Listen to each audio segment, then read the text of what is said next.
بسم الله والحمد لله والصلاة والسلام على رسول الله وعلى آله وأصحابه ومن والاه.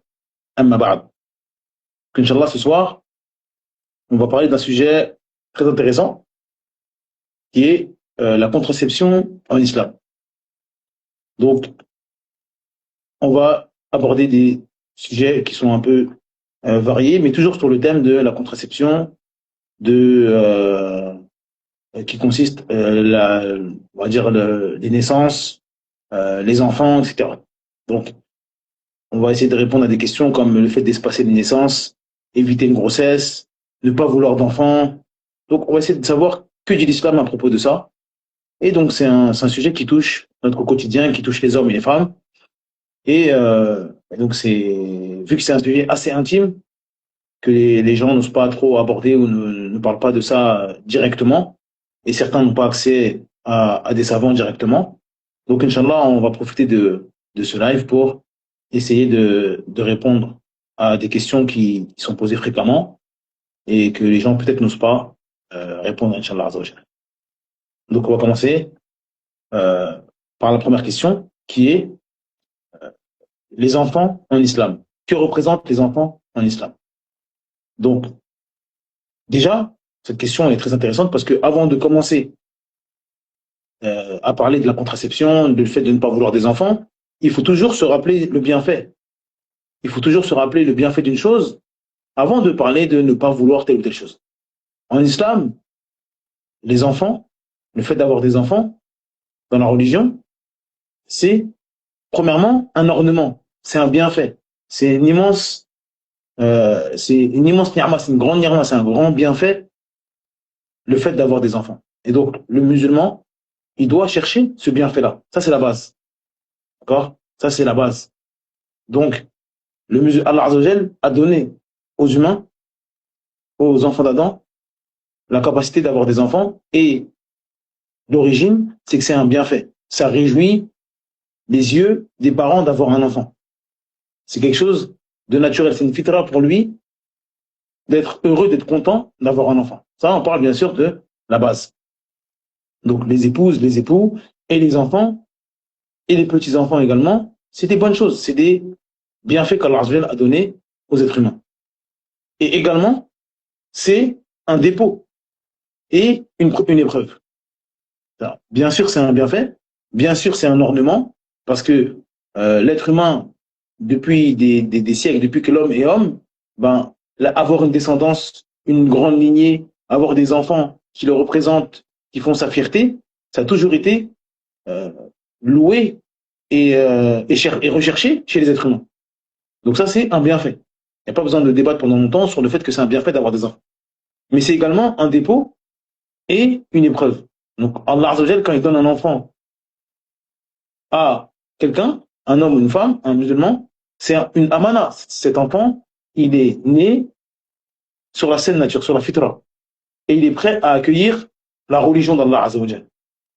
Et en fonction de votre croyance, de l'éducation que vous allez donner à votre enfant, vous allez être jugé sur ça. Donc c'est une épreuve. Certes, c'est un bienfait, mais on va vous juger là-dessus. En fonction de votre croyance, en fonction de votre mode de vie, votre enfant, il va prendre des habitudes, il va avoir des croyances et il va avoir aussi des coutumes, des fêtes, plein de choses. Donc les parents, c'est les parents qui font de l'enfant un musulman, d'accord? Quand on dit un musulman, c'est-à-dire qu'il est sur la fitra, c'est-à-dire qu'il est prêt à accepter l'islam. Mais le fait d'être prêt à accepter l'islam, ça ne veut pas dire qu'on va leur donner l'islam. Donc le fait que votre enfant soit bien guidé, accepte la religion de l'islam comme sa religion, bah, vous pouvez être une cause de cela en tant que parent, ou vous pouvez être la cause de son égarement.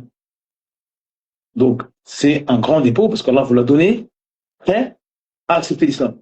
Et vous, vous avez fait en sorte qu'il a autre chose que l'islam. Donc c'est une grande épreuve. Donc ça c'est les deux points importants qu'on doit avoir, qu'on doit maîtriser, qu'on doit connaître lorsqu'on parle des enfants en islam. Certes, c'est un bienfait, mais aussi c'est une grande responsabilité. Parce que les enfants, c'est le futur de la Ummah. C'est le futur de la communauté. Et donc, avoir des enfants, c'est bien. Le prophète Mohammed sallallahu alayhi wa sallam nous appelle à avoir des enfants, mais pas des enfants comme ça. Non, des enfants qui vont être l'avenir, le futur de la Ummah. Donc, c'est deux choses qu'il faut prendre en considération. Deux choses qu'il faut prendre en considération pour bien comprendre ce que l'islam veut concernant les enfants, concernant l'éducation des enfants.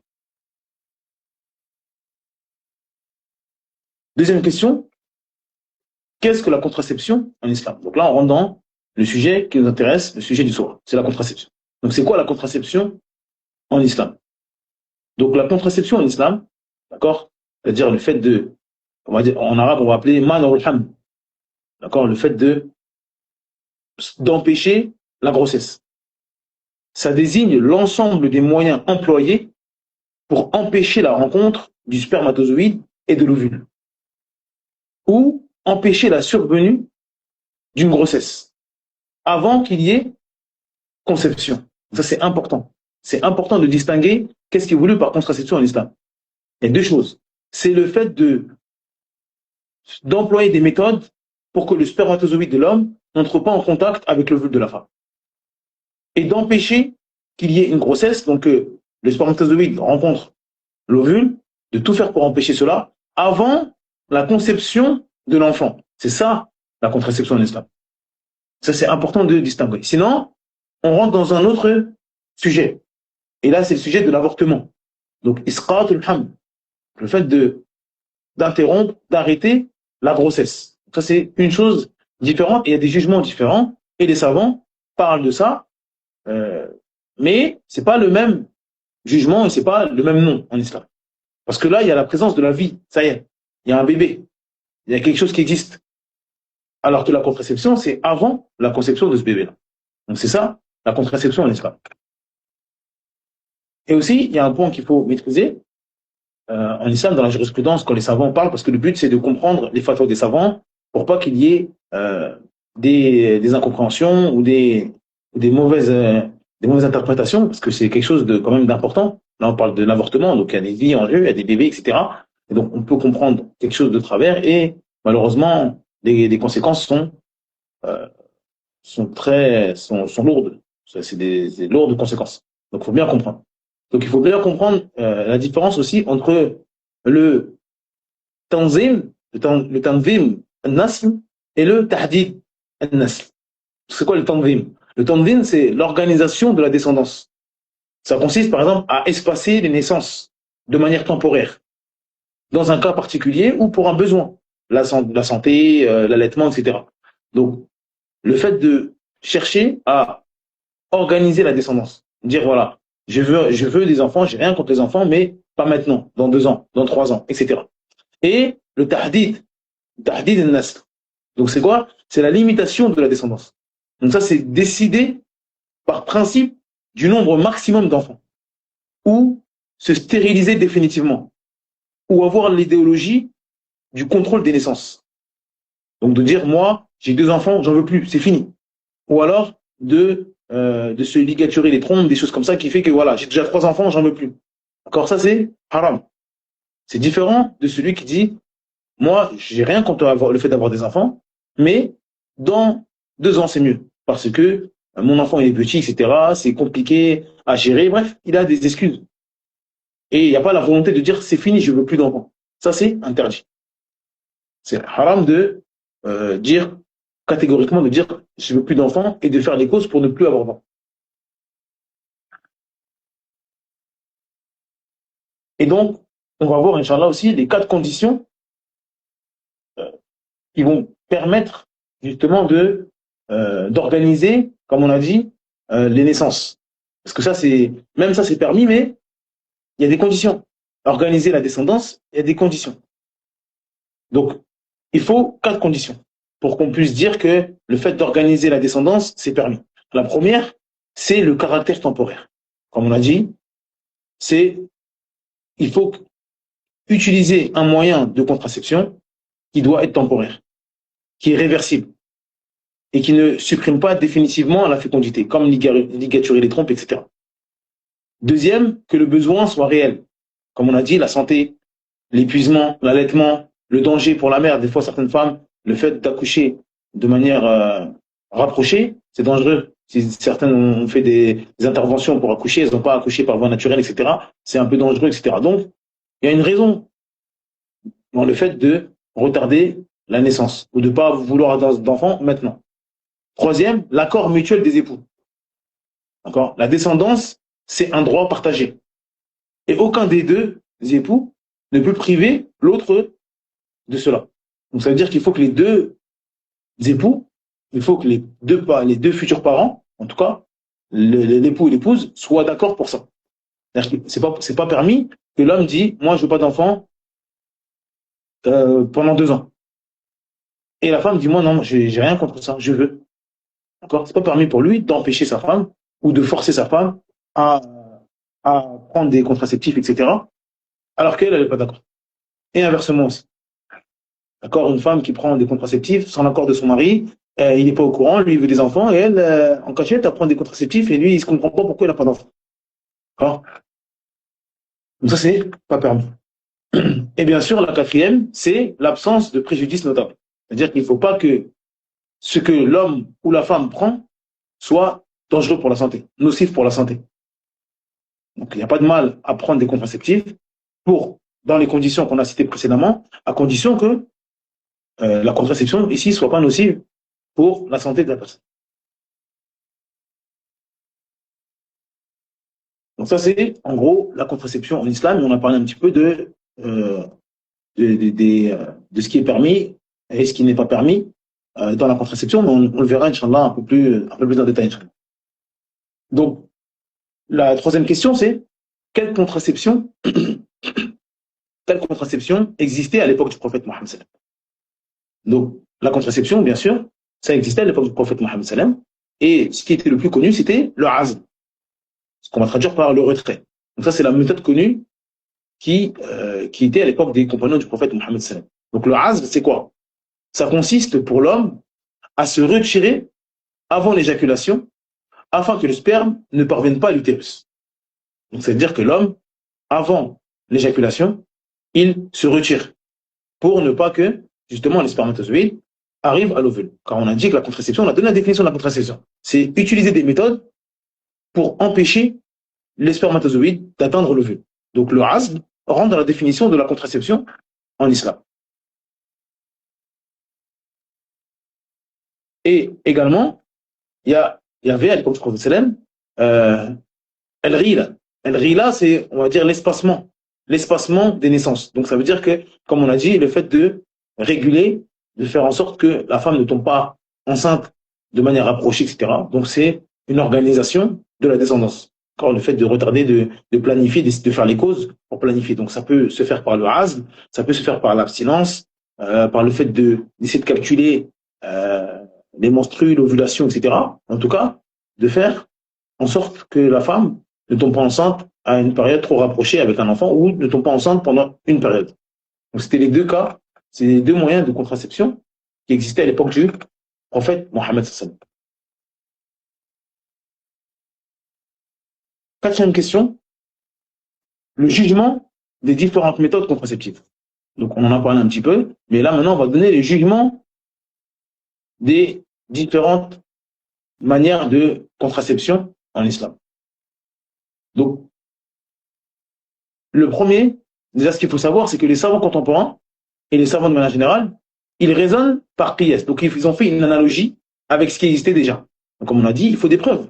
On est musulmans, notre vie c'est l'islam, et alhamdoulilah, l'islam a répondu à toutes les questions de notre vie.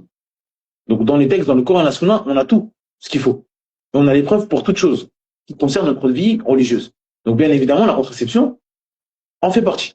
Et donc c'est quoi la preuve pour dire ça c'est halal, ça c'est haram? C'est justement le azl. Donc ils ont pris le texte, les savants ils ont pris le texte du azl et ils en ont fait une analogie. C'est-à-dire que c'est quoi le azl? Le azl, ça consiste à utiliser une méthode pour empêcher le spermatozoïde d'atteindre l'ovule. Donc ils ont pris ça comme base, ils ont dit tout acte qui fait les mêmes choses que le azl, c'est permis. Et bien sûr, le azl, c'est quelque chose de réversible. Quand on fait le azl, on n'est pas définitivement stérile. Donc il faut qu'il y ait cette condition aussi. C'est pour ça qu'on a dit que si c'est quelque chose qui rend définitivement stérile, c'est pas permis. Donc, toute chose, tout moyen qui fait le même effet que le azl, c'est permis. Donc, c'est-à-dire empêcher le spermatozoïde d'atteindre l'ovule. Et que, bien sûr, que ça soit un moyen réversible. C'est permis. Donc, la première manière de contraception, c'est la contraception naturelle.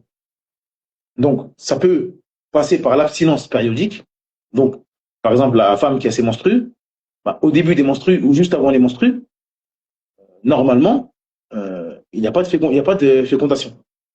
D'accord? Donc, ça veut dire que le couple peut se dire, voilà, nous, on a des rapports juste avant les menstrues et juste après. Et après, il y a la période d'ovulation, etc. Et là, c'est là où la femme peut tomber enceinte.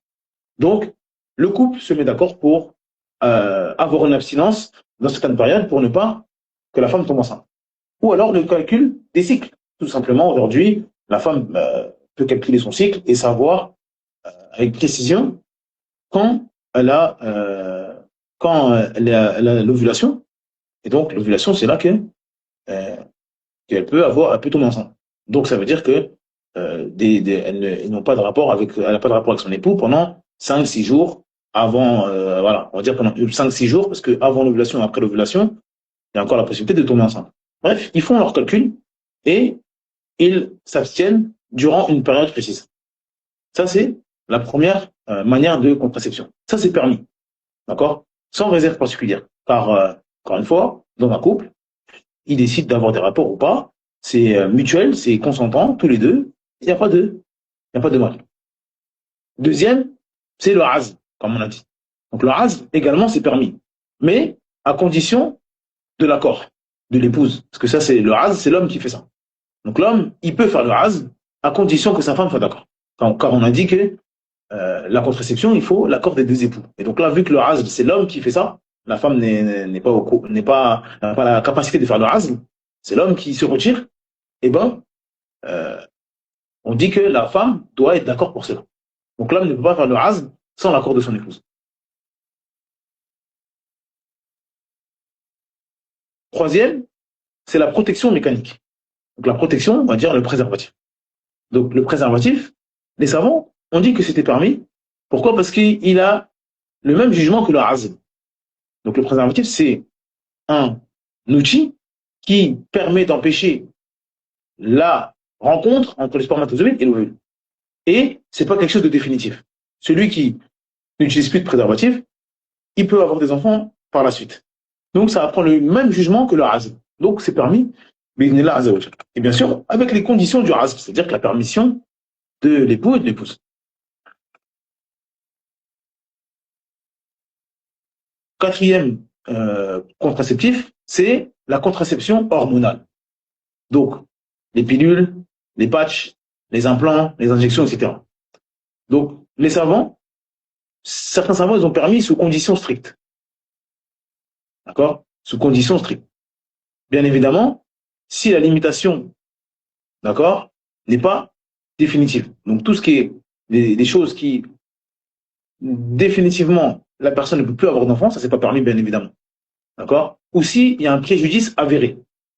Donc chaque jour, il y a des nouvelles recherches, il y a des médecins qui font des recherches, etc. Donc, vous allez peut-être voir un savant qui va autoriser quelque chose parce qu'il l'a fait il y a 20 ans, il y a 30 ans, car on ne connaissait pas plus sur tel ou tel implant ou tel médicament. Mais si il s'avère que scientifiquement, c'est prouvé que ce médicament-là, en réalité, ça cause du tort à la femme ou à l'époux, c'est pas permis de prendre ça. Donc, nous, on donne les règles générales. Maintenant, tel médicament avec tel nom, etc., ça, la spécificité, Allah, ça, c'est les savants qui peuvent donner, et nous, on donne les règles générales. Après, bien sûr, en tant que musulman, on prend Allah au maximum. S'il y a un doute, on évite. Encore une fois, c'est pas parce qu'on dit, certains savants disent c'est permis, que ça veut dire que c'est obligatoire. Si vous apprenez des nouvelles informations et qu'on vous dit que tel médicament, ou tel implant, ou telle chose, ça peut causer des troubles hormonaux, c'est pas bon pour la femme, etc., des choses comme ça, des fois, on entend des choses comme ça. Donc, le mieux, c'est d'éviter. Le mieux, c'est d'éviter si on sait que ça peut causer du tort, etc. Mais la base, c'est que c'est la permission. C'est-à-dire qu'il faut prouver, il faut ramener des preuves que tel ou tel produit ou tel moyen de contraceptif cause du tort réellement. Mais si c'est avéré scientifiquement que tel ou tel contraceptif euh, hormonal cause du tort, eh ben, c'est pas permis de le faire. Donc, et aussi, ça peut être, des fois, ça peut être du cas par cas. Des fois, il y a des femmes, selon leur cas, selon on va dire leur santé, leur pathologie, leur maladie, peut-être parfois, elles, c'est pas bon pour elles spécifiquement et pas de manière générale. Donc, en tout cas, celle ou celui, parce que je pense que, mais je sais pas s'il existe aussi pour les hommes, on a des choses hormonales, c'est plus les femmes, ça, mais bon, peut-être que je me trompe, peut-être qu'il existe aujourd'hui des choses pour les hommes, mais la femme, quand la femme, c'est sûr que ça existe, mais la femme qui prend cela, avant de prendre cela, elle doit se renseigner. Maintenant, si il n'y a aucun problème pour ingérer ça, ça rentre dans le même cas que le raz, c'est-à-dire que c'est un objet ou c'est une méthode qui permet d'empêcher euh, la fécondation, d'avoir un bébé. D'accord. C'est-à-dire que euh, les hormones empêchent ou bloquent la possibilité d'avoir un enfant, en tout cas que le spermatozoïde féconde l'ovule. Donc, je ne suis pas médecin pour savoir exactement pour chaque contraceptif ce qu'il se passe, mais en tout cas, le principe est là. C'est-à-dire d'empêcher, avant la naissance, avant la vie, avant que la vie se crée, eh ben, d'empêcher cela. Donc, c'est ça qui nous intéresse. C'est, il n'y a pas la vie. C'est-à-dire que ça empêche que le spermatozoïde intègre l'ovule et donc ça doit créer la vie. C'est ça la contraception. Donc là, ça rentre dedans. Et bien sûr, il n'y a pas, s'il n'y a pas de danger pour la femme, et également si c'est pas permanent. Donc ça rentre dans la permission, s'il y a ces conditions, bien évidemment. Donc s'il y a toutes les conditions qu'on a vues précédemment, donc l'accord des époux, que ce soit temporaire, etc., il n'y a pas de mal, Inch'Allah.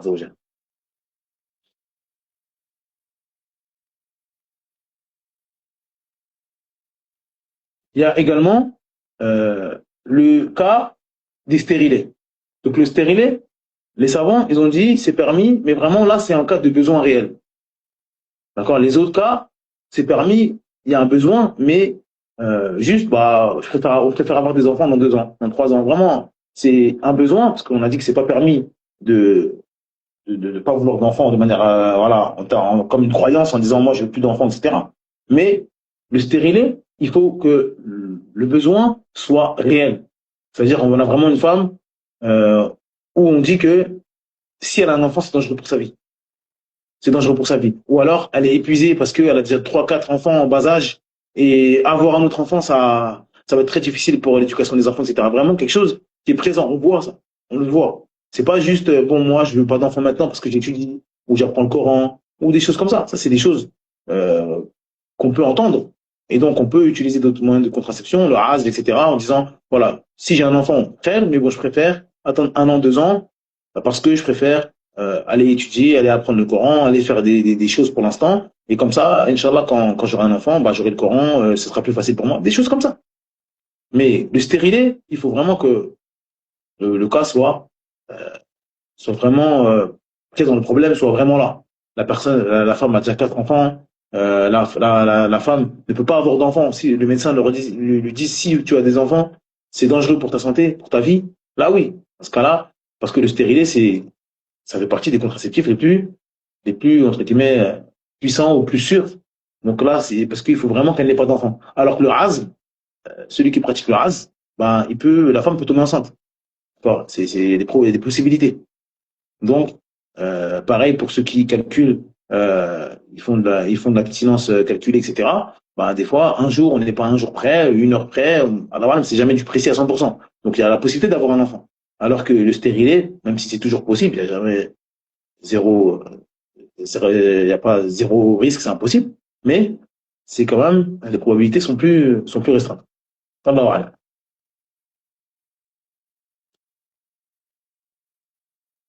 Ensuite, on a la contraception d'urgence.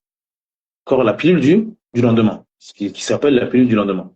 Donc ça, la pilule du lendemain, ça dépend aussi du mode d'action et du moment de la prise. du mode d'action du moment de la prise. Parce que, on a dit, si on sait qu'il y a la vie, c'est plus de la contraception. Donc, à partir de quand la femme prend ça? Parce qu'il y a des pilules aussi où la femme sait déjà qu'elle est enceinte. Elle n'a pas eu ses menstrues pendant plusieurs jours, etc. Là, on est plus dans j'ai un enfant et je veux pas d'enfant que il n'y a pas d'enfant. Ou empêcher un enfant qui arrive. Donc, déjà, le moment, il va vraiment jouer sur le moment où on prend cela. Donc, si le produit il est pris avant la fécondation et il agit en bloquant, donc c'est une pilule qui bloque ou qui retarde l'ovulation ou des choses comme ça, d'accord, là, c'est un contraceptif. Donc, la pilule, elle est prise avant la fécondation où son utilité, c'est vraiment d'empêcher que l'ovulation ou que le spermatozoïde passe, voilà, rentre dans l'ovule, etc. Donc ça a le même principe que la contraception. Donc, cette pilule-là, il n'y a pas de mal. Parce que c'est le même jugement que le contraceptif. C'est pour ça qu'il faut connaître la définition d'un contraceptif, de la contraception en islam. Comme ça, même si on n'a jamais entendu parler de ce produit, on peut tout de suite le placer. Quand on l'utilise, si on l'utilise quand on sait qu'on est enceinte, là, c'est plus la contraception. Si tu sais que tu es enceinte et tu dis, bah, on te dit, prends cette pilule-là, c'est plus de la contraception. Alors que si on te dit, non, ça, c'est pour empêcher, pour ne pas que tu sois enceinte, là, c'est de la contraception. Donc, si la pilule en question doit se prendre, ou alors fait effet lorsqu'il y a la fécondation, c'est-à-dire que lorsque le bébé connaît, il y a la vie, en fait, ça y est, il y a eu la fécondation, là, c'est pas permis. C'est-à-dire que même dans la notice, si on dit cette pilule, elle empêche ou elle tue l'ovule qui a été fécondé, là, c'est pas permis. Et son rôle, c'est uniquement quand il y a un bébé. Donc, même si vous ne savez pas, c'est-à-dire que des fois, la pilule du lendemain, il y a des gens, ils prennent, mais ils ne savent pas forcément qu'ils sont enceintes. Mais quand on regarde le rôle de cette pilule-là, si son rôle, c'est de tuer l'ovule qui a été fécondé, c'est pas permis de prendre ça. Si c'est de protéger l'ovule ou d'empêcher la fécondation, d'empêcher ça avant qu'il n'y ait un bébé, là, c'est permis. Donc, c'est très important déjà de connaître l'utilité de la pilule. Parce que pilule du lendemain, c'est peut-être un fourre-tout. Et les gens ont du mal à différencier. Donc, nous, encore une fois, on doit différencier avec la définition de la contraception. Là, on est dans la contraception. Donc, la contraception, c'est permis sous condition. Et l'avortement, ça, c'est autre chose. L'avortement, c'est autre chose.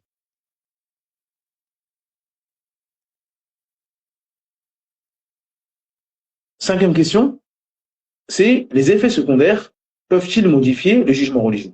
Donc, comme on l'a dit précédemment, on a répondu, on ne va pas s'attarder sur cette question-là. Bien évidemment, les effets secondaires, ils peuvent modifier le jugement religieux. On a dit la base, c'est la permission dans la contraception, s'il y a des conditions.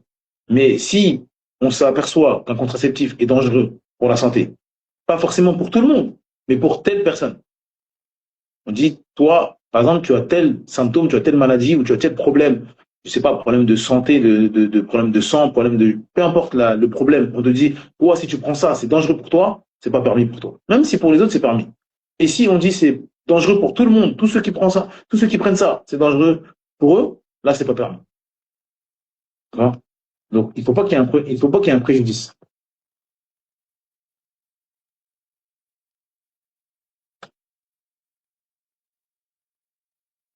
D'accord? Et bien sûr, et on rentre pas dans, parce que certains l'utilisent en disant oui, mais là, c'est un cas de force majeure. C'est pas un cas de force majeure. C'est-à-dire que le cas de force majeure, pour l'appliquer, il faut qu'il n'y ait pas une solution halal. Certains disent oui, mais moi, je peux pas avoir d'enfant, j'ai des raisons valables, etc. On te dit d'accord, mais il y a plein de contraceptifs qui sont permis. Le ASV, c'est permis. D'accord? Organiser, euh, calculer avec l'abstention, calculer à quel moment avoir un rapport, etc. Il y a plein de manières licites de faire la contraception. Donc pourquoi dire ça, c'est un cas de force majeure et je le prends? Non. Si on sait que c'est pas bon pour la santé, si on sait que c'est dangereux, s'il y a des effets secondaires, on délaisse ça et on va vers quelque chose de halal. D'accord? Et c'est pas un argument de dire oui, mais ça c'est plus sûr. Non, c'est Allah qui donne les enfants. Mais des gens sous stérilés, ils ont eu des enfants sous stérilés. Donc ça c'est Allah qui donne les enfants. Donc nous on n'est pas dans cette croyance-là. On regarde le halal, on regarde le haram. Maintenant, si c'est vrai qu'il y a des contraceptifs qui sont plus ont plus de probabilité de fonctionner. Parce que, par exemple, les contraceptifs qui dépendent de l'être humain, bah, on peut se tromper. Comme le calcul des naissances, des fois, c'est pas à 100%. Elle va calculer la fin des mois plus tel jour, alors que non, en fait, c'était pas tel jour. Donc, ça veut dire que ça décale l'ovulation, etc. Donc, il y a des inconnus. Ça, c'est vrai. Alors qu'un stérilet, ben, c'est fini. Donc, c'est vrai qu'il y a des contraceptifs qui sont, entre guillemets, plus puissants ou qui ont plus de probabilité de fonctionner que d'autres. Ça, c'est vrai. Mais à partir du moment où ça devient haram parce qu'il y a des effets secondaires ou c'est dangereux pour la santé, on ne regarde plus ça là. Ça ne nous intéresse plus que c'est soit puissant ou pas puissant. C'est dangereux, c'est interdit. Donc, ça, c'est la règle.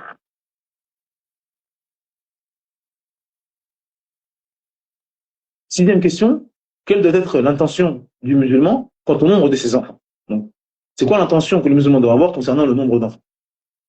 Donc, déjà, ce qu'il faut savoir, c'est que le nombre d'enfants en soi, c'est pas un objet d'adoration, non. C'est l'intention qui devient un acte d'adoration, c'est pourquoi tu veux des enfants.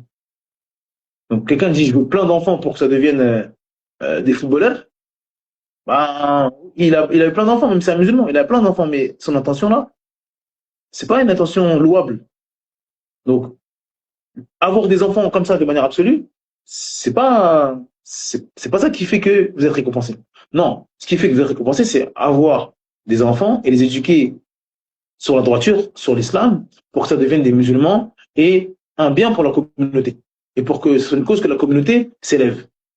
Là, c'est louable. Et donc, bien évidemment, si vous avez la capacité de faire cela, parce que c'est bien beau de le dire, mais il faut avoir la capacité. C'est bien beau de dire, moi, mes enfants, ça va devenir des savants.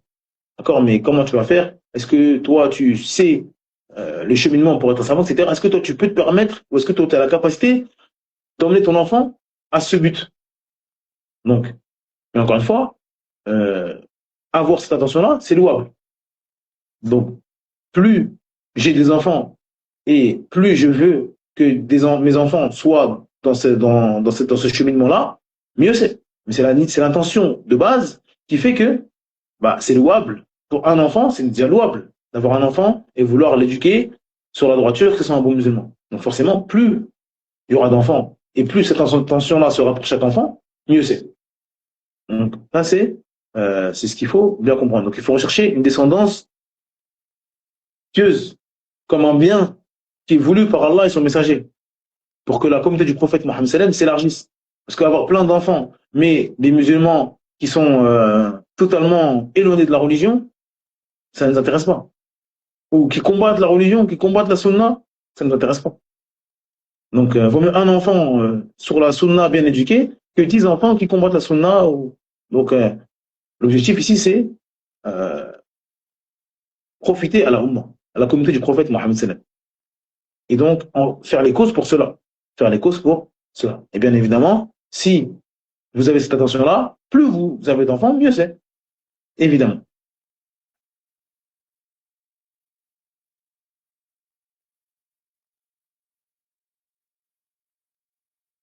Et donc ça, c'est l'intention correcte du musulman. Et bien évidemment, il y a des intentions qui ne sont pas bonnes. Ils sont haram, comme la peur de la pauvreté, des choses comme ça. C'est-à-dire que le musulman ne doit pas ne pas faire d'enfants pour ça. Celui qui ne veut pas faire d'enfants par peur de la pauvreté, ça, c'est pas permis.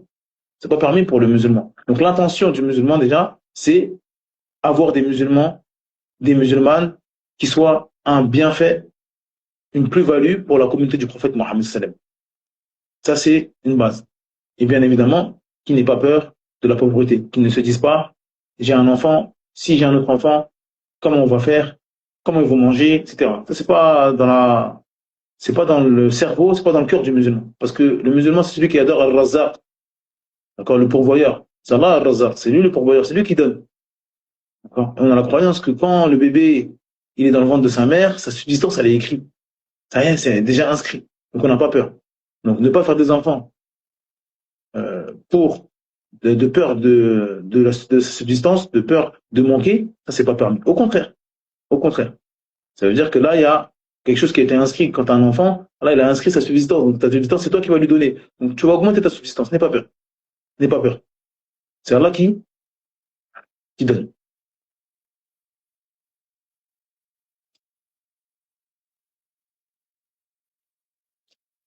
Septième question, comment concilier la contraception avec le hadith encourageant une grande communauté? Ça, c'est une bonne question, même si on y a répondu de manière indirecte, mais c'est une bonne question, parce que on dit depuis tout à l'heure que la contraception c'est permis, qu'il y a des textes sur le has, donc le has c'est de la contraception, mais aussi il y a des hadiths qui incitent euh, les musulmans à avoir une grande communauté, d'être en grand nombre. Le prophète a incité sa communauté à être en grand nombre, parce qu'il veut que sa communauté soit en grand nombre le jour du jugement. Donc comment comprendre ça? Donc déjà, comment répondre à cette question? On va essayer de répondre en plusieurs points. Donc déjà, on a des textes qui nous incitent à avoir des enfants. Donc, il y a un hadith qui est une règle générale. Une règle générale, ça ne veut pas dire que c'est une obligation absolue, individuelle. Quand le prophète Mohammed sallam nous dit épousez la femme affectueuse et féconde, car je serai fier de votre nombre le jour du jugement, ça c'est une orientation, c'est une incitation pour la Ummah. Mais ça ne veut pas dire que c'est une obligation pour chaque couple. Parce que chaque couple est différent. Chaque couple a une religiosité différente. Chaque couple a une santé différente, a une situation différente. Donc, c'est pas parce qu'on nous incite à quelque chose que c'est obligatoire pour tout le monde. Première chose. Donc ça, c'est une incitation. C'est comme quand on vous incite à prier la nuit, on vous incite à jeûner lundi, jeudi. Il y a plein d'incitations à faire du bien, à faire des adorations. Mais parfois, en fonction de notre situation, donc celui, par exemple, qui est malade ou qui a du mal à jeûner, ben, il va jeûner certains jours, il va jeûner à Ashura, il va jeûner à Arafat, mais il va pas jeûner lundi, jeudi. Parce que sa santé, c'est compliqué. Et celui qui a la facilité du jeûne, il va jeûner lundi, jeudi, il va faire les jours blancs, etc. Donc, mais ça, c'est une incitation. Donc, c'est pas parce qu'on a un hadith qui nous incite à épouser la femme féconde et également à avoir beaucoup d'enfants que ça veut dire que ça touche tout le monde. Ou c'est une obligation pour tout le monde plutôt. Hein. Et également, on a le azm. Donc le azm, c'est une preuve. C'est-à-dire que Allah, Azza wa Jal, par le biais du messager d'Allah, il a autorisé la contraception par le azm. Donc le fait qu'il y ait le azm, ça montre que ce texte qui incite les musulmans à avoir beaucoup d'enfants, ça montre ça que c'est pas tout le monde. Parce que c'est pas tout le monde qui faisait le azm. Mais le prophète Mohammed, il a laissé certains compagnons faire le azm. Donc ça veut dire que il a incité les musulmans à avoir beaucoup d'enfants, mais il a permis certains compagnons à faire le azm. Donc ça veut dire que la compréhension qu'on a de ces deux textes-là, c'est pas une contradiction. C'est justement un éclaircissement. Parce que c'est pour ne pas justement comprendre que c'est obligatoire pour tous les musulmans d'avoir 10 enfants. Si t'as pas 5, 6, 7 enfants, on te regarde mal, on dit elle est bizarre. Parce que le prophète il a incité. Non. On dit, oh vous les musulmans, faites-le. C'est bien. Mais il y a des compagnons qui sont les meilleurs des hommes qui ont fait leur azm. Pour X raisons. Pour telle ou telle raison. Mais en tout cas, le prophète a autorisé le azm. Donc, c'est quoi qui contredit le hadith? Ce qui contredit le hadith, c'est le tahdid. C'est le fait de ne pas vouloir d'enfants. De dire, je veux pas d'enfants, j'en ai trop, ça y est, 2, ça suffit. C'est ça qui est interdit. Maintenant, le tanvim, dire, voilà, je veux pas d'enfants tout de suite. Pas maintenant. Donc, comme je veux pas d'enfants tout de suite, donc pour l'instant, je fais la azm. Ou parce que j'ai envie de faire la hijra. Donc, c'est compliqué si ma femme tombe enceinte. Après, ça va être compliqué de voyager. Bref, chacun a ses raisons. Mais ça, c'est du tanvim. C'est-à-dire qu'on est en train de préparer, d'essayer de gérer telle ou telle grossesse par rapport à nos plans, par rapport à notre vie.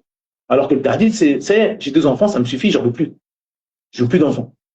D'accord? Comme si c'était inscrit que tes enfants, ils allaient vivre jusqu'à 90 ans. Et il y en a, ils vont se ligature et les trompes, et disent, j'ai 2 enfants, ça me suffit, je les aime. Et qui t'a dit qu'ils vont vivre, si Allah demain, il prend leur âme, t'as plus d'enfants, comment tu fais? Donc, ça, c'est ça qui est interdit. C'est le tahdid, c'est le fait de ne plus vouloir d'enfants pour X raisons. Il y a aussi un point qui est important, c'est que la qualité fait partie de l'objectif. Le but, c'est pas d'avoir beaucoup d'enfants pour avoir beaucoup d'enfants. Comme on a dit, le but, c'est d'être profitable à la Ummah. C'est d'avoir des enfants pieux. Parmi les sadaqa jariya, c'est un enfant pieux qui invoque pour vous. D'accord? Donc, si vous savez que avoir un enfant, vous allez pouvoir vous en occuper, lui apprendre la religion et être concentré sur lui et en faire une plus-value pour la Oumma, c'est mieux que celui ou celle qui ont 5, 6 enfants, et ils sont débordés, et à la fin, ça devient des diables, et c'est du n'importe quoi, et vous n'arrivez pas à gérer, et l'éducation, elle est ratée. Parce que vous avez voulu faire 5 enfants avec 7 ou 8 ans de différence, donc le premier il a 8 ans, le dernier il a 1 an. Et tout est rapproché. Et ça, c'est difficile. D'accord, c'est difficile. Le mari, il court à droite à gauche pour la dounia et pour remplir le frigo. La femme, elle est débordée. Elle n'arrive pas à gérer, surtout s'il suffit que les enfants soient un peu agités, etc. C'est fini. Donc, encore une fois, ce qui est voulu ici, c'est la qualité. Celui qui a les moyens financiers, physiques, religieux pour éduquer plusieurs enfants et ça ne va pas porter préjudice à l'éducation des enfants, alhamdoulilah, c'est une très bonne chose. Maintenant, celui qui sait que ça va être compliqué, il n'y a pas de mal, est-ce qu'il laisse passe en disant je fais un enfant, je l'éduque bien, pendant 5, 6 ans, il a 6, 7 ans, 8 ans, il a une bonne base, etc. Après, si je peux refaire un autre enfant. Donc, ils ont 5, 6 ans, 7 ans d'intervalle. Voilà, c'est plus facile qu'un enfant qui a 1 an. L'autre, un enfant qui a 3 ans. Un enfant qui a 1 an. L'autre, il a 5 ans. C'est compliqué. C'est compliqué. Donc, encore une fois, ce qui est voulu, si c'est la qualité.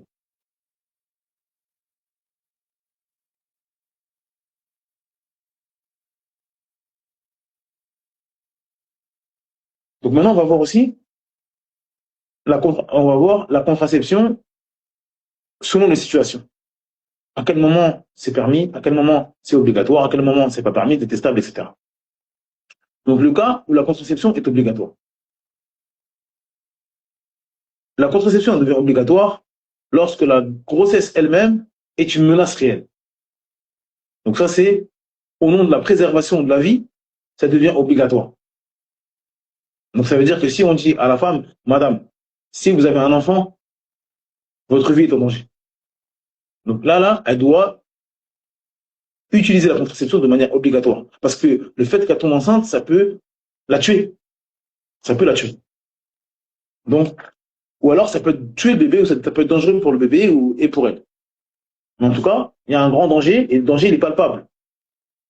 Et des femmes, en fonction de peut-être de comment comment elles ont accouché, elles ont 1 ou 2 enfants, c'est pas par des voies qui sont pas naturelles, ou certaines des fois c'est juste sa morphologie. Des fois, certaines femmes, par rapport à leur morphologie, avoir beaucoup d'enfants ou alors des enfants rapprochés, c'est dangereux pour elles. Et on leur dit, voilà, vous pouvez avoir des enfants, mais il faut attendre 3 ans, 4 ans d'intervalle, etc. Et donc, elles, pendant 4 ans, il faut qu'elles prennent la contraception. C'est obligatoire.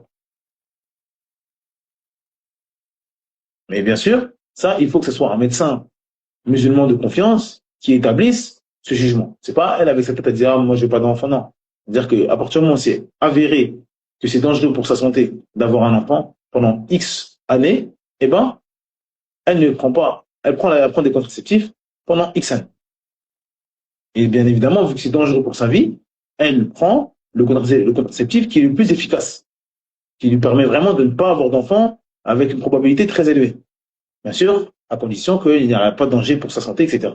Parce que le but, encore une fois, c'est prendre le contraceptif pour sa santé. Donc, c'est pas logique de prendre un contraceptif qui est dangereux pour sa santé. Ce serait pas logique. Deuxième cas, c'est le cas où la contraception est recommandée. C'est mustahab. C'est pas obligatoire, mais c'est mustahab. Mustahab, c'est-à-dire que le faire, c'est mieux, mais le délaisser, c'est pas haram. Alors que l'obligation, c'est haram pour elle de ne pas prendre le contraceptif.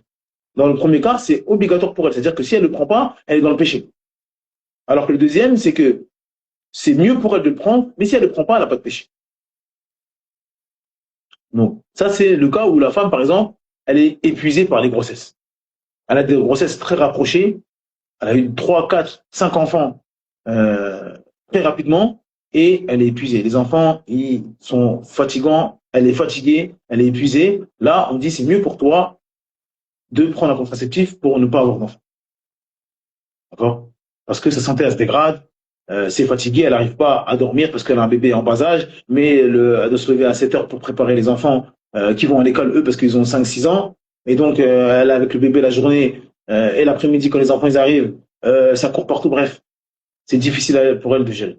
Donc là, on lui dit, c'est mieux pour toi de prendre un contraceptif. Maintenant, si elle dit non, moi je veux des enfants et je peux assumer, elle n'a pas fait de péché. Même si c'est mieux pour elle, là, de prendre un contraceptif. Autre cas aussi, quand l'allaitement, il peut compromettre, pardon, quand l'accouchement, il peut compromettre l'allaitement. Donc parfois, quand la femme allaite, euh, le fait qu'elle soit enceinte, ça peut compromettre l'allaitement. Des fois, certaines femmes ne s'alimentent pas, vu que les premiers mois, elles vomissent, elles supportent pas les odeurs, les hormones, etc. Certaines, elles mangent, en tout cas les premiers mois, elles mangent pas du tout. Et donc, le fait de ne pas manger, ça peut jouer sur l'allaitement. Donc, si elle a un bébé et en plus elle a un autre bébé dans le ventre, ça peut compromettre l'allaitement. Donc là, on dit c'est préférable pour elle d'attendre de finir d'allaiter, puis après d'avoir un autre enfant. Autre situation qui fait que la contraception est préférable, c'est quand la femme ou la famille, en tout cas le couple, a un enfant en bas âge qui nécessite des soins particuliers, comme une maladie, un handicap, et qui prend toute la capacité, tout le temps euh, qu'on pourrait donner à l'enfant. C'est-à-dire qu'on sait qu'on a un enfant, mais un enfant, il est handicapé moteur, handicapé mental, peu importe, une maladie qui prend énormément de temps. Et il faut s'occuper de l'enfant, et en plus, il est en bas âge. C'est pas comme s'il est grand. Donc ça va prendre tout le temps de l'éducation de l'enfant qui va arriver. Donc là, c'est préférable de dire, c'est mieux de retarder une future grossesse pour justement s'occuper de l'enfant qui a des maladies ou qui a besoin de soins, en tout cas, qui a besoin de beaucoup de temps. En tout cas, c'est à ce moment-là. Et bien évidemment, la dernière, c'est durant une convalescence, encore une maladie ou une grossesse difficile, etc. C'est permis de repousser un petit peu pour que la femme se repose de son accouchement difficile ou d'une maladie ou peu importe, d'une opération, peu importe. Quelque chose ce serait difficile pour elle. Et des fois, il faut 1 an, 6 mois pour s'en remettre. Parfois un cancer, des choses comme ça. Eh ben, c'est préférable pour elle de prendre un contraceptif. Troisième cas, c'est le cas où c'est permis. Moubah. Permis, c'est celui qui le fait, il a rien, il n'est pas récompensé, alors que mustahab, il est récompensé, celui qui fait. Sincèrement, il dit voilà, moi je le fais parce que c'est pour mon enfant, c'est pour mon premier enfant, donc j'ai pas d'enfant pour m'occuper de lui, etc. Donc avoir cette attention-là, c'est louable. Donc la personne est récompensée. Donc celui qui le fait, il est récompensé. Et celui qui ne le fait pas, il n'a pas de péché. Ça c'est mubah. Ça c'est mustahab, pardon. Mubah, celui qui le fait, il n'a pas de péché. Et il n'a pas de récompense. Et celui qui le délaisse, il n'a pas de péché et il n'a pas de récompense. Ça c'est mubah. Donc, dans quel cas c'est mubah? C'est, par exemple, l'espacement raisonnable entre deux naissances. Donc la femme n'est pas submergée, elle n'a pas de maladie, elle peut avoir un deuxième enfant facilement. Mais de dire, voilà, on a un enfant, on espace, comme ça, on s'occupe bien de l'enfant, comme ça, voilà, on profite bien de notre enfant, on est avec lui tout le temps, etc. Il n'y a pas, voilà, c'est juste une envie personnelle. Ça, c'est permis, il n'y a pas de mal. À condition, bien sûr, que les époux sont d'accord. Ou alors, une période de difficulté ponctuelle. Donc ça veut dire que la femme, peut-être, n'a même pas d'enfant. Elle n'a pas d'enfant, elle n'allait pas, mais par exemple, ils sont en France. Ils sont éprouvés par la France, ils veulent faire Hijra, et voilà, c'est difficile la Hijra, d'avoir un enfant et de préparer sa Hijra en termes de financement, en termes de finances, en termes de logistique, etc. Donc, ils disent voilà, on attend qu'on fasse Hijra, après, alhamdoulilah, on fait un enfant. Ça, c'est permis. Ou une fatigue de la mère. Même sans maladie, même sans maladie, elle a une fatigue où c'est difficile, elle a une période difficile. Elle est en train d'étudier, c'est une étudiante, elle apprend le Coran, c'est fatigant, elle révise, elle apprend beaucoup, elle est en train d'apprendre la langue arabe, elle apprend des choses, elle fait quelque chose qui la fatigue, d'accord? Et c'est pas le moment pour elle d'avoir un enfant, donc il n'y a pas de mal de dire voilà, j'ai fini ce que j'ai à faire, mes projets, et ensuite, Inch'Allah, je fais les causes pour avoir un enfant, Inch'Allah. En tout cas, j'arrête la contraception, d'accord? Ou un traitement médical temporaire. Donc, la femme prend quelque chose de temporaire, un médicament, ou est en train de faire, de prendre des médicaments pour une période de 6 mois, d'1 an, 2 ans. C'est permis de dire, bon, pendant que je prends mon traitement, Peut-être c'est des effets secondaires, peut-être ça me rend faible, peut-être que voilà, les médicaments ils me rendent d'une certaine manière. Je préfère attendre de finir ce traitement-là, et après, Inch'Allah, j'arrête les contraceptifs. Ça, c'est les cas où c'est permis. Le cas où maintenant c'est macro, c'est-à-dire c'est déconseillé. Macro, c'est le contraire de mustahab, c'est-à-dire que celui qui le délaisse, il est récompensé. Celui qui le délaisse pour Allah Azzawajal, il est récompensé. Et celui qui le fait, il n'a pas de péché. Donc c'est mieux pour lui de ne pas le faire. Le premier cas, c'est le fait de le faire de manière systématique, tout le temps, sans raison. Uniquement par habitude ou par confort. D'accord? Juste, voilà, on fait, j'ai pas de raison particulière de faire ça, mais voilà, c'est par confort, voilà, on est bien, etc. Il n'y a pas de croyance, encore une fois, il n'y a pas de croyance particulière, moi je veux pas d'enfant, etc. Mais voilà, on dit, voilà, je prends la contraception, ou je fais la hasle, ou je fais quelque chose qui empêche d'avoir en fait, qui diminue les causes d'avoir des enfants. J'ai pas de raison particulière, mais voilà. En gros, si Allah me donne un enfant, on me donne un enfant. Mais je fais des causes de contraception. Ça veut dire qu'il fait la hasle, ou il calcule l'ovulation pour pas avoir des rapports durant cette période-là, etc. Mais sans raison particulière. D'accord? Et il n'y a pas une croyance derrière en disant on ne veut pas d'enfants, etc. Non. Ils disent clairement, oui, si on a des enfants, alhamdoulilah, il n'y a pas de souci. Mais il faut quand même les causes pour, en tout cas, pour faire la contraception. Ça, c'est détestable. C'est mieux d'éviter de faire ça. Deuxième cas, c'est le report de naissance pour des motifs purement esthétiques ou matériels, sans nécessité. Il y a une femme qui dit, moi, quand je veux pas d'enfant, parce que ça va me faire grossir, je vais avoir des vergitures, je vais avoir mes seins, ils vont être déformés avec l'allaitement, des choses dunya, dunyawiya. On parle pas de quelqu'un qui va étudier, quelqu'un qui est malade. Non, je dis juste, moi, j'aime bien comment je suis physiquement, avoir un enfant, ça va me déformer. D'accord? Ça, c'est détestable. C'est pas quelque chose de, on a vu les objectifs d'avoir un enfant, etc. C'est un bienfait d'Allah, etc. Allah, il t'a donné des choses. D'accord? Il t'a donné des seins. Des seins, c'est quoi l'utilité des seins? C'est pas pour faire, en tout cas, la première utilité des seins, c'est pas pour faire la belle. Il se passe quelque chose quand tu allaites. Il se passe quelque chose quand tu tombes enceinte. D'accord? Donc, l'utilité première qu'Allah a fait l'usage de cela, toi, tu dis non, moi je veux pas parce que j'ai mes t-shirts, parce que, etc. J'ai fait des achats, j'ai acheté ça, parce que mes vergitures, je trouve ça moche. J'ai vu ma cousine, elle est tombée enceinte, elle a jamais reperdu son poids. Bref, des choses futiles et mondaines. Ça, c'est détestable.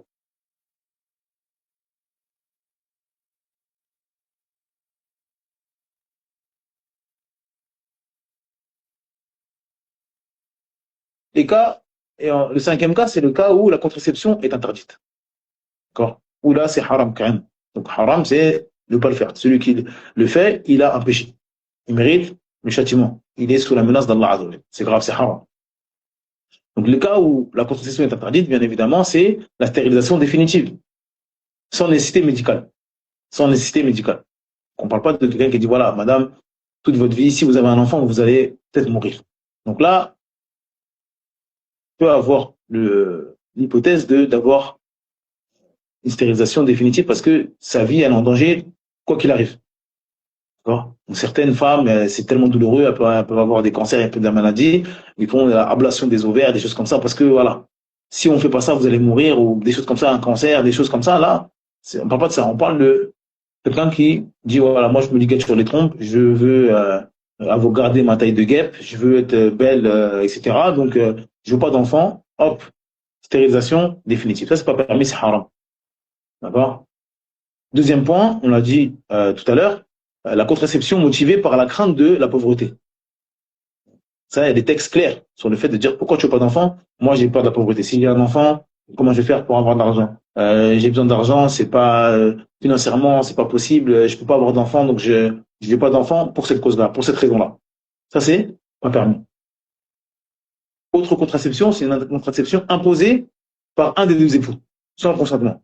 Donc là, il y a une contraception, peu importe la contraception, même si elle est licite, mais le simple fait de le faire en cachette ou de le faire sans l'accord de l'époux ou de l'épouse, ça devient haram. Ce qu'il fait, c'est haram. Sa contraception, même si elle est permise, il dit oui, mais je fais la azl.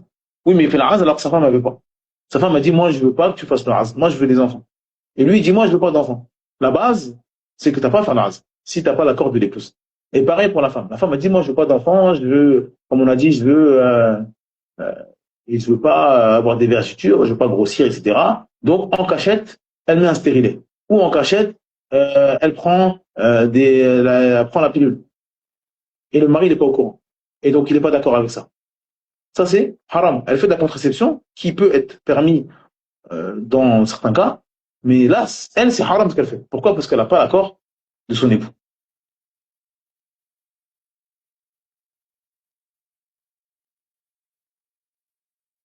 Et autre cas, on l'a vu aussi, c'est lorsqu'on prend un contraceptif qui est dangereux pour la santé, qui met en péril votre santé. Ça, c'est pas permis. Même si, euh, au premier abord, ça rentre dans la définition de la contraception, mais le simple fait que ce produit-là est dangereux pour la santé, eh ben, ça devient haram.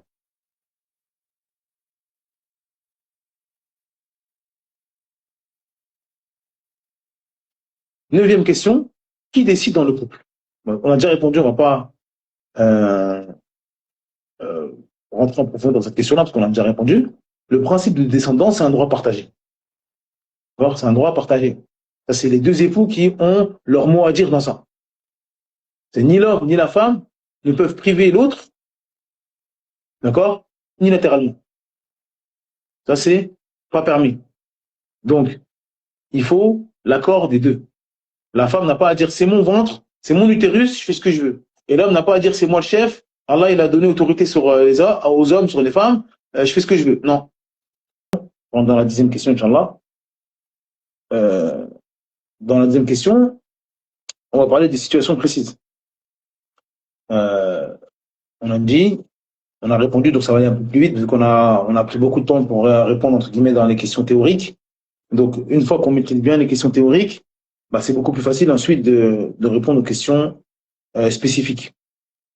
Donc, la première question, c'est quand est-il permis d'espacer les grossesses? Donc, on a déjà répondu, d'accord? L'espacement, c'est la chose la plus facile.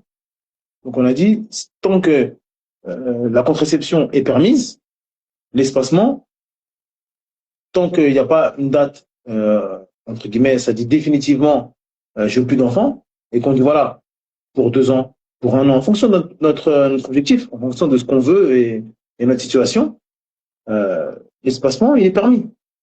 L'espacement, il est permis, et, euh, et la base, c'est la permission.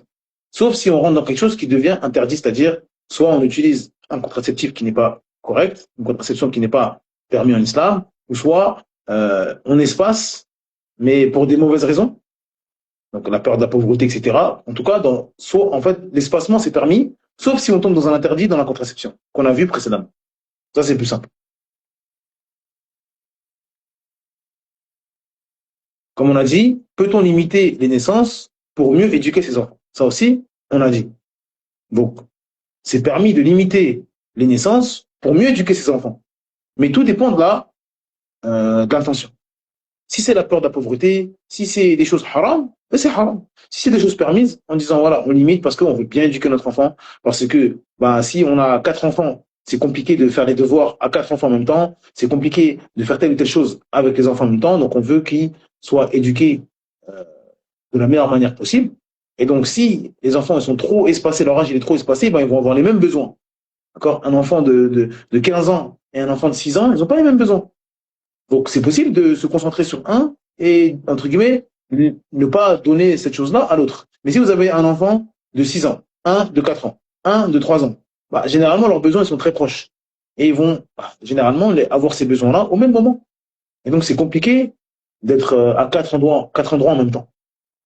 Donc, euh, le fait de limiter les naissances pour éduquer les enfants, c'est permis tant que l'intention ou ce qui est utilisé n'est pas interdit parmi les choses qu'on a dit précédemment. Donc la contraception n'est pas interdite et l'intention et la volonté n'est pas haram. Comme on a dit, quelqu'un qui dit moi 2 enfants ça me suffit, il n'en veut plus, ça c'est pas permis. Donc, encore une fois, il faut connaître des bases dans la contraception pour, Inch'Allah, avoir la réponse à ce genre de questions.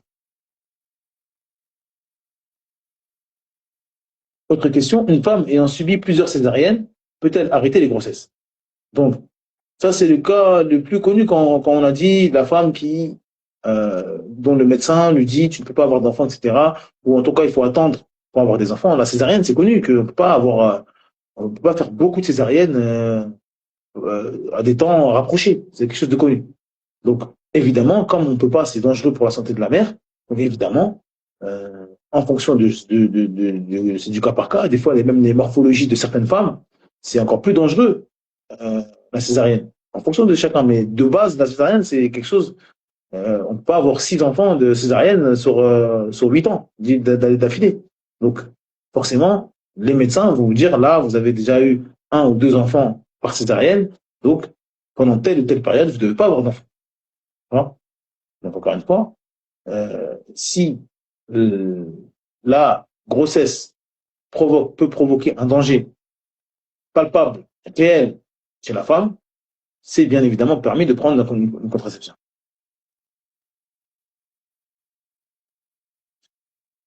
Autre question, est-il permis de ne jamais vouloir d'enfant?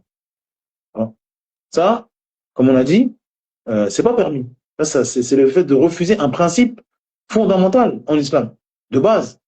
La descendance et la création de l'homme avec un khalifa. Donc la base de l'homme, c'est qu'il a été créé pour ensuite se perpétuer, pour qu'il soit des successeurs. Donc ça, c'est le principe même.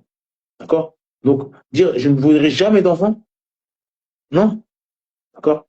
Le principe de descendance, encore une fois, c'est un principe important en islam. C'est fait partie des objectifs du mariage. On parle de ceux qui sont mariés, bien sûr. Quelqu'un n'est pas marié, il n'est pas marié. Mais se marier et dire je suis marié, mais je ne voudrais jamais d'enfant, je ne veux pas d'enfant. Une femme m'a dit je ne veux jamais d'enfant. De manière absolue. Non. Ça contredit frontalement les textes. Donc ça rentre dans le tahdid, en fait. Le fait de dire je ne veux plus d'enfant, c'est une croyance. Il n'y a pas de raison quand on dit pourquoi je ne veux pas d'enfant, on dit je ne veux pas d'enfant. Ou alors ces raisons, c'est contre la législation. Donc ça, c'est pas permis. C'est un refus d'un bienfait d'Allah Azza wa Jal.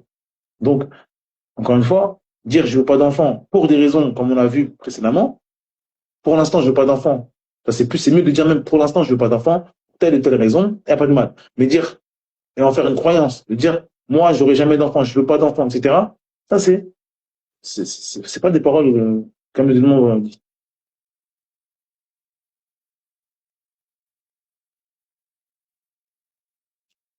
Autre question, est-il permis de prendre une contraception pour terminer ses études?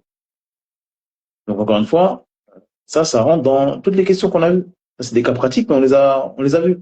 C'est-à-dire que pourquoi il veut terminer ses études, pourquoi la femme veut terminer ses études, tout dépend de plein de choses. Déjà, bien sûr, il ne faut pas que les études soient des choses haram, etc. On parle de musulmans, études, ils apprennent le Coran, on rentre dans les choses entre guillemets classiques pour pas rentrer dans les ambiguïtés. Pour pas que quelqu'un pense qu'on fait une fatwa alors qu'on n'est pas en train de dire à la personne qui fait des études haram, vas-y, continue tes études. Non. Imaginons quelqu'un, une femme ou un homme, en train d'apprendre le Coran dans une université, il apprend le Coran. Et il dit voilà, moi, je veux finir le Coran, je veux finir mes études, je veux finir mon master, mon doctorat dans la jurisprudence, en tafsir, bref. Donc, avoir un enfant dans la dernière année de ses études, ça serait compliqué, surtout pour une femme, tomber enceinte, etc. Donc là, bien sûr, pour une période déterminée, de prendre un contraceptif, ça permet pour elle, Inch'Allah, on a vu de toute façon depuis tout à l'heure, on est en train de voir des cas où c'est permis, détestable, etc. Donc, ça peut être permis, d'accord, c'est permis. Parfois, ça peut être mustahab, pour X raisons, d'accord, parce que c'est religieux, etc. L'intention, c'est de dire, voilà, moi, je veux un enfant pieux, etc. Donc, pour avoir un enfant pieux, il faut que je apprenne la religion. Et donc, pour apprendre la religion, pendant un certain temps, je dois apprendre la religion. Je dois faire des efforts moi-même pour ensuite être une cause de bien pour la Ummah. Donc là, elle est en train de faire les causes justement pour avoir des enfants pieux. Donc là, ça c'est louable. Donc de dire, pour l'instant, je suis pas encore prête pour avoir des enfants et je préfère attendre 1 an ou 2 ans que j'ai le Coran, que j'ai appris la langue arabe, que j'ai fait des efforts. Là, Inch'Allah, c'est louable. Pas de mal, Inch'Allah. Autre question, est-il permis de prendre une contraception pour préparer la hijra? C'est la même chose qu'on a dit en fonction des cas. Tout dépend de la permission. Bien sûr, on a dit que de la contraception, on a parlé des différents types de contraception. Donc maintenant, on ne va pas rentrer dans ce qui est permis, ce qui n'est pas permis, etc. Donc si la contraception est permise en islam et si ça facilite la hijra plus rapide, le fait de ne pas avoir un enfant tout de suite, bah, il n'y a pas de mal, Inch'Allah, de faire ça.